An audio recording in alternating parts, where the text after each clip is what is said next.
महाराजा सूरजमल विश्वविद्यालय भरतपुर द्वारा बीए तृतीय वर्ष में निर्धारित पाठ्यक्रम में श्रीमद् भगवद गीता निर्धारित है। आज उसका 16वां श्लोक पढ़ेंगे, जिसमें ये कहा गया है कि असत और सत। असत का अर्थ हुआ जिसका अस्तित्व नहीं है, और सत का अर्थ हुआ जिसका अस्तित्व है, एग्जिस्टेंस है। ना सतो विद्यते भावो ना भावो विद्यते सतः उभयोरपि दृष्टोन्तस्त्वनयोस्तत्त्वदर्शिभिः। यह श्लोक है। और ना सतो विद्यते भावो,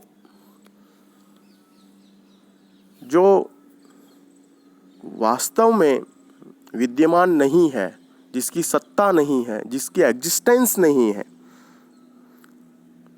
नित्य रूप से, शाश्वत रूप से, स्थायी रूप से, जिस प्रकार ऊपर श्लोकों में बताया था पिछले, सर्दी और गर्मी ये बदलते रहते हैं, स्थायित्व नहीं है इनका, और उनके जो कारण हैं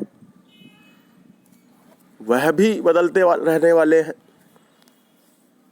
कारण बदल रहा है, इसीलिए कार्य बदल रहा है। मौसम बदलता है तो सर्दी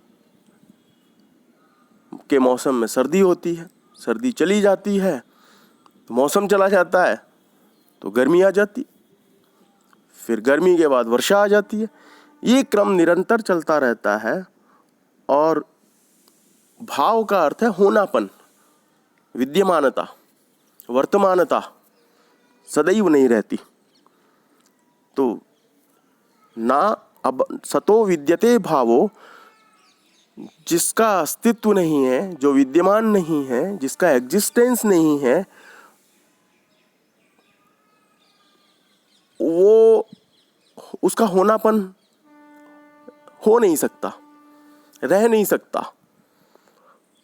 और ना भावो विद्यते सतः, और जो विद्यमान है, जिसका अस्तित्व है, जो एग्जिस्टेंस है, उसका कभी अभाव नहीं हो सकता। वो कभी ना हो, उसका होनापन ना हो, उसकी विद्यमानता ना हो, उसकी वर्तमानता ना हो, ऐसा कभी संभव नहीं है।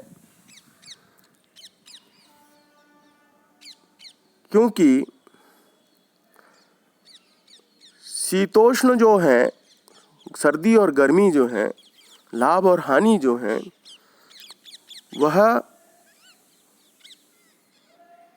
प्रमाणों के द्वारा जब उनको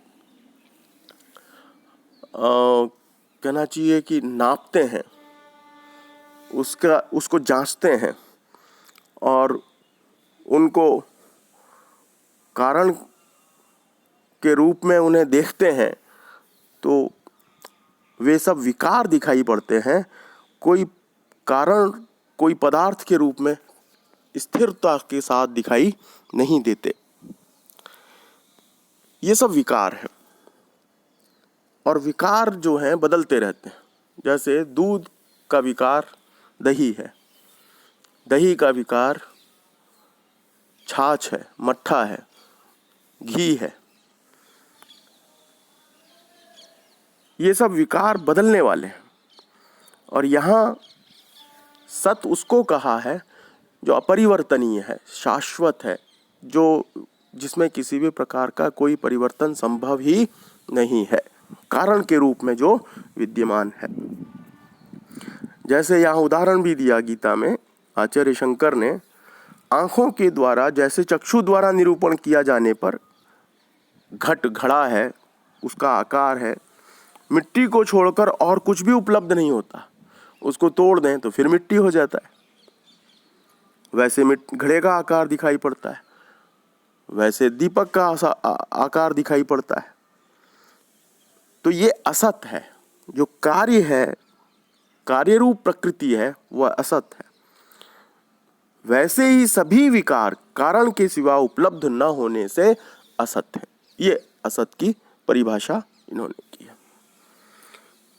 क्योंकि कारण की परिभाषा है उत्पत्ति से पूर्व और नाश के पश्चात उन सबकी उपलब्धि नहीं होती, और इससे विपरीत उत्पत्ति से पूर्व भी जो रहता है और विनाश के पश्चात भी जो रहता है वो सत है, और इसके विपरीत जो उत्पत्ति से पूर्व नहीं रहता, जो विनाश के पश्चात नहीं रहता, वो असत है। तो नासतो विद्यते भावो न भावो विद्यते सतः। असत का कभी भी एग्जिस्टेंस, विद्यमानता, भाव, होनापन हो नहीं सकता। और ना भावो विद्यते सतः, जो सत है, जिसकी विद्यमानता है, जिसकी एग्जिस्टेंस है, जिसका अस्तित्व है, जिसकी सत्ता है, सार्वकालिक है, सार्वभौम है, अपरिवर्तनीय है, शाश्वत है, सनातन है, कारण रूप में जो विद्यमान है, उसका कभी अभाव होता नहीं है। उभयोरपि दृष्टोन्तः स्त्वनयो तत्वदर्शिभिः। तत्वदर्शी लोगों के द्वारा, बुद्धिमान लोगों के द्वारा, तत्वदर्शी का अर्थ समझ लें। तत्व माने वह, सर्वनाम है, और सर्वनाम ब्रह्म का है, अतः उसका नाम तत् है, इसीलिए उसका नाम तत् है। जब भी हम कहते हैं, संसार की चर्चा करते हैं या व्यवहार की चर्चा करते हैं, तो ऊपर वाला जाने, वह, यह नहीं कहते कभी भी ईश्वर के लिए जो संबोधन है, ब्रह्म के लिए जो संबोधन है सर्वनाम के रूप में, यह नहीं आता, वह ही आता है हमेशा, वह।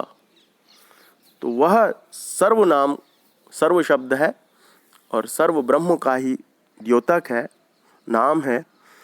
उसके भाव को, अर्थात ब्रह्म के यथार्थ स्वरूप को ही त्व तत्व कहते हैं। तस्य भावस्त्व तलो, उसका जो भाव है, एग्जिस्टेंस होने का भाव है, उसकी जो गुणवत्ता है, उसकी जो सत्ता है, वही तत्व है। उस तत्व को देखना जिनका स्वभाव है, वे तत्वदर्शी हैं। उनके द्वारा उपर्युक्त निर्णय देखा गया है। तू भी तत्वदर्शी पुरुषों की बुद्धि का आश्रय लेकर शोक और मोह को छोड़कर तथा नियत और अनियत रूप शीत उष्ण आदि द्वंद्वों को इस प्रकार मन में समझकर कि ये सब विकार हैं, ये वास्तव में न होते हुए ही मृग तृष्णा के जल की भांति मिथ्या प्रतीत हो रहे हैं, इनको सहन कर, यह अभिप्राय मुख्य रूप से इस श्लोक में वर्णित है। श्लोक में भी यही कहा है, उभयोः, असत और सत दोनों को तुम गहराई से जानो, अंतः त्वनयोः, इन दोनों को, तत्वदर्शी भी, तत्वदर्शियों के द्वारा जाना जाता है, फिर उसी तरह व्यवहार किया जाता है।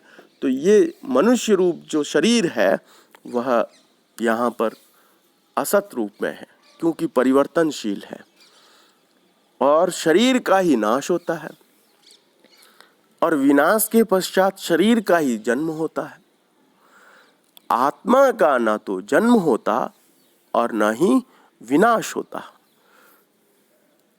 आत्मा किसी, यहाँ जन्म का अर्थ है किसी वस्तु से निर्मित नहीं है।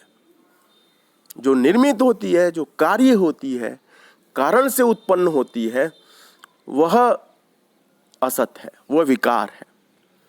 इसलिए ये आत्मा जो है वह विकार नहीं है किसी का, मूल रूप में है, कारण है, शाश्वत है, सनातन है, नित्य है। और शरीर उसकी तुलना में असत है, परिवर्तनशील है, वह बदलता रहता है, उसका होनापन क्षणिक है, वह पंच तत्वों से बना है, इसीलिए जन्म है उसका, और इसीलिए जन्म होने के कारण ही उसका नष्ट होना भी निश्चित है, नियत है। तो इस श्लोक में यही त्वनयोः, इन दोनों को जो इस रूप में देखता है, शरीर को और आत्मा को अलग अलग रूप से देखता है। शरीर विनाशशील है, आत्मा शाश्वत है, नित्य है, उसमें किसी भी प्रकार की मृत्यु की संभावना नहीं है, जन्म की संभावना नहीं है। इसीलिए आत्मा का जब जन्म कहा जाता है तो वो शरीर के साथ संबद्ध होना ही उसका जन्म मान लो, बाकी तो जन्म होता नहीं है। उसका जन्म का अर्थ है उत्पत्ति होना, वस्तुओं से निर्मित होना, वो आत्मा निर्मित नहीं है। आज के लिए इतना ही पर्याप्त।